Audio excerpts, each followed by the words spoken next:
Bismillahirrahmanirrahim. Assalamualaikum warahmatullahi wabarakatuh. Ibarat Allah yang kami muliakan, menurut BMKG Indonesia dan juga para pakar gempa dari luar negeri mengatakan Indonesia punya peluang mengalami gempa, apalagi Jawa yang memiliki 2 sesar raksasa di Jawa ini, termasuk di Jabodetabek sampai ke Cirebon, kemudian di daerah Jawa Timur termasuk Jogja, itu ada sesar yang sangat besar, ditambah beberapa sesar lainnya. Ini kalau terjadi gempa yang dahsyat, diperkirakan sampai 9,5 skala Richter. Akan seperti apa nasib kita ke depan? Allahu a'lam. Kita hanya berdoa dan berharap semoga tidak, semoga tidak. Saya juga berharap demikian dan kita aminkan bersama-sama. Mari, amin ya rabbana amin. Kulali, seorang pakar gempa Australia, baru saja menyampaikan bahwa dari Selat Sunda sana, dari Pandeglang, ada potensi gempa di dataran dangkal. Dan ini yang paling dikhawatirkan, Pak. Ini bisa menimbulkan tsunami setinggi 57 meter. Tsunami ini akan mengejar sampai seluruh Banten sampai ke Jakarta. Kalau 57 dari sana sampai Jakartanya sisanya 15 meter ketinggiannya. Apapun itu kita aminkan lagi, semoga tidak pernah terjadi. Amin. Tapi mereka bicara bukan orang-orang bodoh. Mereka adalah pakar dan ahli. Ketika mereka memperingatkan, maka layak untuk kita mengambil kesiagaan. Saya hanya sarankan pada kita yang mampu menghentikan bencana yang sudah diprediksi perkiraannya hanyalah Allah Subhanahu wa taala. Kalau begitu, ambil cara bagaimana Allah bisa mengalihkan atau menghentikan rencana bencana yang akan terjadi itu. Caranya gimana? Nabi sudah kasih tunjuk kepada kita. Pertama, lakukan taubat massal. Indonesia harus bertaubat. Dari apa bertaubat? Indonesia harus umumkan taubat ini kepada Allah Subhanahu wa taala, pemerintahnya, ulamanya, ya. Apa yang harus masyarakatnya diajak? Yang diajak taubat itu adalah negara Indonesia ini dengan rakyatnya. Satu, hentikan menzalimi para alim ulama. Gus Nur hari Kamis tanggal 27 Oktober, dia menerima hari Kamis itu surat panggilan. Statusnya sebagai tersangka. Gus Nur menyampaikan dalam bentuk video, dia sampaikan, silakan laporkanlah. Sekarang saya sudah tersangka. Paling-paling saya hanya ditangkap, dipenjarakan. Atau mungkin bisa jadi saya dibunuh. Terserah kalian mau buat apa. Saya tidak ada takut. Tapi ingat oleh kalian, Allah Maha Bangun. Allah Maha Membalas. Allah Maha Hidup. Allah pasti akan melakukan apa yang akan dilakukannya kepada kalian. Catat oleh kalian katanya. Mulai jam ini, dari detik ini juga, kalian catat semua. Kalian akan menyaksikan hal-hal yang tidak pernah kalian inginkan selama ini. Ditindaklanjuti oleh Polda Palu. Yang gempa besar besoknya, maghribnya. Jadi hanya selang 24 jam terjadi gempa besar di Palu sana. Anehnya, semua rumah bangunan gedung yang ada di sekitar rumahnya dan pesantrennya Gus Nur yang ada di Palu hancur. Tapi gedung dan rumahnya, pesantrennya Gus Nur utuh seutuh-utuhnya. Berdiri kokoh, rapi serapi-rapinya. Sebelah-sebelahnya rata. Masya Allah, Allah kasih lihat. Bahkan kantor Polda yang ada pun tenggelam oleh tsunami. Tidak sedikit jumlah para aparat yang sampai hari ini belum ketemu. Ya Rabb, jangan sakiti ulama. Saya sudah sampaikan kepada pemerintah negeri Republik Indonesia tercinta ini. Anda berutang ke sana kemari dengan harga dan angka yang sudah sangat gila-gilaan. Dan ini membahayakan untuk NKRI ke depan.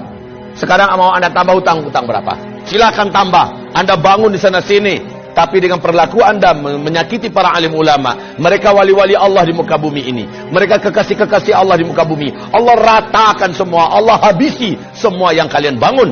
Bahkan nyawa kalian pun tidak akan terselamatkan. Ingat ini baik-baik, wahai para penguasa. Anda tak lama berkuasa. Hidup Anda juga tidak lama di muka bumi ini. Jika para alim ulama tidak Anda perlakukan dengan mulia. Ibarat Allah yang kami muliakan. Tidak ada rezim yang ada dalam sejarah lalu menentang para pembawa-pembawa dakwah, melainkan rezim itu akan berakhir dengan tragis. Baca sejarah, buka Al-Quran, buka sejarah. Bagaimana setiap rezim yang berani menentang pembawa-pembawa dakwah dengan tragis. Wa kadzalika ja'alna likulli nabiyyin aduwwa syayatinal insi wal jin. Musuh-musuh dakwah ini adalah setan-setan manusia dan setan-setan jin. Demikian Allah firmankan, yuhi ba'duhum ba'da zukhrufal qawli ghurura. Konspirasi mereka sesama mereka saling rapat dan akrab dalam rangka memadamkan dakwah. Tapi pada ujungnya, qul ja'al haqqa wa zahaqal batin. Kalau kebenaran sudah datang, kalau kebenaran sudah diusung dan dibawa, diperjuangkan, yang batil pasti akan enyah. Apa yang kurang dari Fir'aun? Puncuk dan puncak kekuasaan-kekuatan saat itu di tangannya. Negara-negara mana yang tidak takut dengan kekuasaan yang dimiliki oleh Fir'aun? Kekuasaan yang luas, bala tentara yang banyak, persenjataan yang hebat, media semuanya di tangannya, semua kekayaan ada di tangannya. Kurang apa Fir'aun? Dan Musa hanya seorang pendakwah biasa. Musa dengan pendampingnya Harun, Bani Israel orang-orang rakyat biasa, tapi mereka bersama Allah yang Maha Perkasa. Ketika semakin zalim Fir'aun kepada Musa, dengan fitnah yang bermacam-macam, dengan cara yang bermacam-macam untuk menghabisi Musa, akhirnya Fir'aunlah yang habis. Bala tentaranya habis, lumpuh semua. Bukan sekedar lumpuh, mati semuanya. Ditenggelamkan oleh Allah dalam Laut Merah. Kisah Fir'aun ini terulang, abad demi abad, terus terulang dan berulang.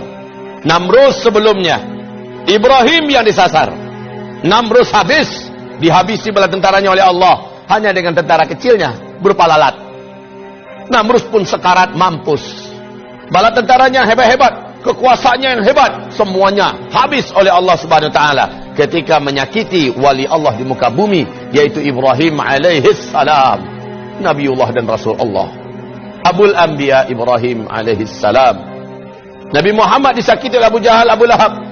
Di Mekah dia petentang-petenteng ke sana kemari seolah dunia miliknya, membangun koalisi dan jaringan internasional kemana-mana dalam rangka menyakiti Nabi Muhammad, menyakiti para sahabat. Habis mereka dibuat oleh Allah Subhanahu wa taala. Maka rezim manapun di muka bumi ini, kalau sudah berhadapan dengan dakwah ilallah, berhadapan dengan ahli-ahli dakwah, para alim ulama, pembawa dakwah, pembawa kebenaran, Allah pasti akan tetapkan, in lan tajida li sunnatillahi tabdila. Tidak akan didapatkan sunnatullah itu bisa berubah, tidak akan pernah berubah. Sunnatullah itu tetap akan terulang. Saya tidak tahu omongan ini akan sampai tidak ke telinga para pemimpin dan berkuasa yang sedang memimpin di Indonesia. Saya tidak ingin para pemimpin yang ada, rejim yang ada berakhir tragis. Tugas saya hanya sekedar menyampaikan. Saya tidak punya wewenang apa-apa dalam menurunkan azab. Saya tidak menginginkan azab turun ke Indonesia ini. Saya ingin pemimpin kita memimpin dengan baik dan benar. Roda kepemimpinan pemerintah berjalan dengan baik dan benar. Masyarakat hidup dengan makmur, sejahtera, tertanggulangi masalah-masalah berat kehidupan mereka. Agama juga terjaga dan terawat. Maka baldatun thayyibatun wa rabbun ghafur terwujud. Ini yang saya mau.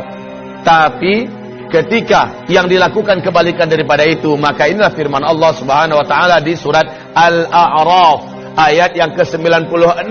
Walau anna ahlal qura amanu wattaqau lafatahna alaihim barakatim minas sama' wal ard walakin kadzabu fa akhadnahum bima kanu yaksibun.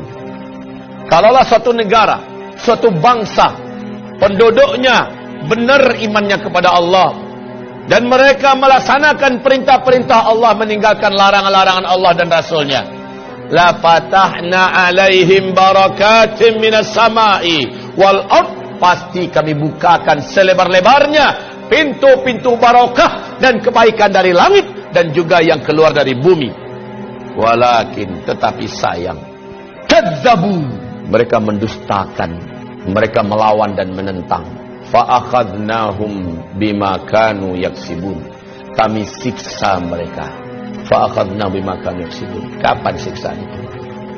Apa amina ahlul qura ayatiyahum ba'suna bayata wa hum naimun? Apakah mereka merasa aman ketika dosa sudah dibuat di mana-mana, maksiat sudah dilakukan di mana-mana? Mereka masih merasa aman daripada siksa dan azab kami yang datang kepada mereka baghtatan, tiba-tiba. Wahum naimun, mereka sedang di rumah-rumah mereka, mereka sedang kumpul-kumpul dengan keluarga mereka, mereka sedang mau tidur atau sedang tidur. datang kepada mereka siksaan kami wahum naimun. Awa amina ahlul qura ayati yaum ba'suna duha, atau kami siksa mereka di waktu duha wahum yal'abun, mereka sedang main-main. Baik saudaraku, hamba-hamba Allah yang kami muliakan, insyaallah semoga bermanfaat yang saya sampaikan. Mari kita istighfar dan tutup dengan doa kafaratul majlis. Astaghfirullah, astaghfirullah, astaghfirullah. Subhanakallahumma wa bihamdika asyhadu an la ilaha illa anta astaghfiruka wa atubu ilaik. Wassalamualaikum warahmatullahi wabarakatuh.